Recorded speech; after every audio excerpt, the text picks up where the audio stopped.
At the center of this political banditry is the motor park brand of politics, nurtured by the old brigade politicians, and in recent times by President Bola Ahmed Tinubu.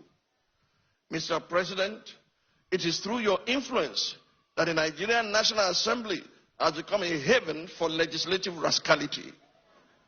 Mr. President, it is under your watch that the National Assembly has become an extension of the executive, grossly violating the principles of separation of powers and rubber stamping the whims and caprices of your office, all while singing the international anthem of psychovance on your mandate we shall stand. Mr. President, thanks to your political machinations, Nigeria is now bedeviled by a captured National Assembly, the most ineffective in its checks and balances role since the start of the Fourth Republic. In 2006, the Fourth National Assembly had the audacity to reject the tenure extension bid of a sitting president. In 2010, the Sixth National Assembly summoned the courage to stand against the power hijacking cabal and restore Nigeria to the path of constitutionality by invoking the doctrine of necessity. In 2011, the House of Representatives of the Seventh National Assembly had the courage to elect its leaders, as did the Senate of the Eighth National Assembly in 2015, defying executive interference.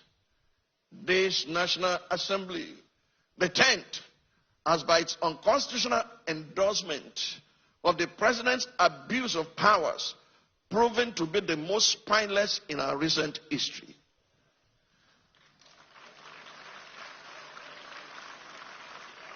Through its actions and inactions, the National Assembly has in effect become the 48th member of the President's cabinet. While a cabinet minister by the name of Wike, is it Wike or Wike or Wakeep?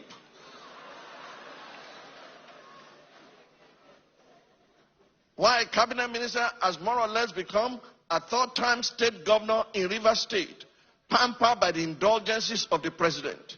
Recent events have made it clear to Nigerians that had this assembly been in place in 2006, when the third-term agenda was proposed, our democracy would have since morphed into one of Africa's lamentable tales of sit-tight dictatorship. To the president of the Nigerian Senate, who has not heeded the call to subject himself to an unbiased investigation, to clear his name of the allegations leveled against him, and under whose leadership the National Assembly has become a carry-go legislature, hiding under the umbrella of technicalities and a dubious voice voting system, I leave you and your conscience with the words of Frederic Bessières, former deputy of the French National Assembly.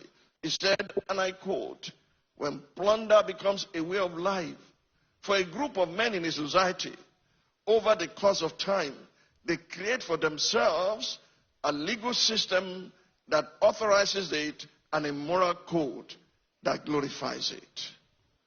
To the President of the Federal Republic of Nigeria, under whose brand of politics the institution of legislative oversight is collapsing and our democracy is faced with an existential threat, I say, Mr. President, Nigeria is too delicate for this kind of politics.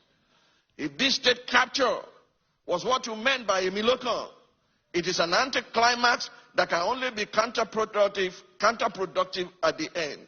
I urge you, Mr. President, to think deeply and reflect on these words. No man is wise enough, nor good enough to be trusted with unlimited power. Mr. President, please stop playing God.